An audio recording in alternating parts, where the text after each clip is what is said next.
17 Aralık'ı ben acı bir tablo olarak görüyorum. Hem ülke adına hem bölge adına hem de münferit olarak şirketlerimiz ve şahsımız adına çok önemli ölçüde negatif bir şekilde yansımıştır. Yani 17 Aralık'ta bugüne kadar gerek gördüklerimiz gerek medyada takip ettiklerimiz gerçekten bizi derinde üzmüştür. O yapılan işlem, yapılan oyunun anlamını ben bir türlü hani çözemiyorum desen bazı fikirlerimiz, güttüklerimiz var ama yapılan işleme anlam veremiyoruz. Tabii ben bunu burada söylerken yolsuzluğu destekliyor muyuz? Yok. Ama mesela yolsuzluk mudur?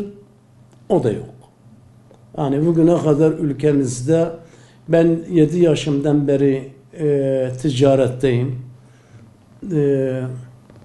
Eğer ilk yolsuzluksa hepimiz kınayacağız. Veya o yolsuzluk var yok da bilemeyiz. Farz edelim ki yolsuzluk var. Şekil böyle değil.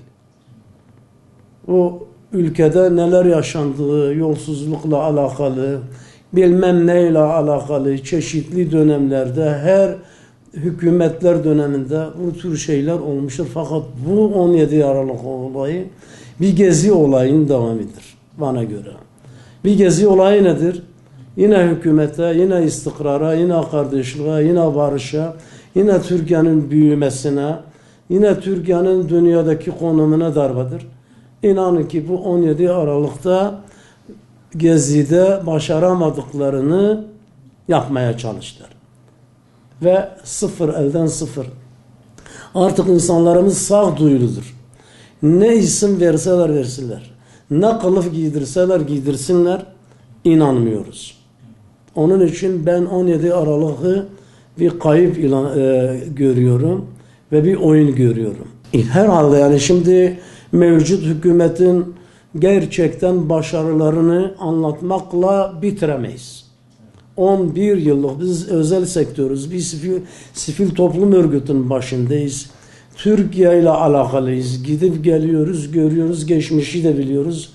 Mevcut hükümet bu 11-12 yıllık dönemlerinde Allah için başta bölgemiz, Kürtlerin yaşamış olduğu bölge daha fazla istikrar görmüştür, daha fazla hizmet görmüştür, daha fazla ilgi alaka görmüştür. Hatta bu açılımlar, bu demokratikleşmeler biz birazcık da içindeyiz, destek vermişiz. Hatta olması için girişimlerde bulunmuşuz. Daha neler neler. Anlatacağız, herkes biliyor. Yol diyeceğiz, köprü diyeceğiz, iş diyeceğiz, aş diyeceğiz. İstediğimiz gibi mi? Değil, fakat en ileriye götüren, en iyi yapan, en iyi bu ülkeyi bölgeleri fark etmeden hizmet veren bu hükümet.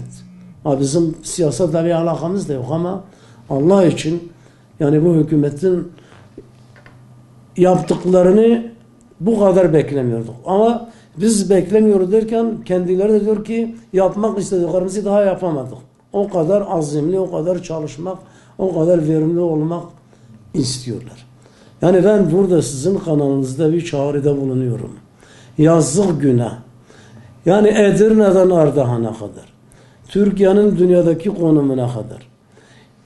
Ne bileyim görüyoruz 3-5-10 günde kurların nereden nereye gittiğini. Bizim televizyonlarda açık oturumlarda işte Türkiye'nin 100 milyar doların üzerinde kaybına hangisine yanacağız? Bu kime bir kar getirdi?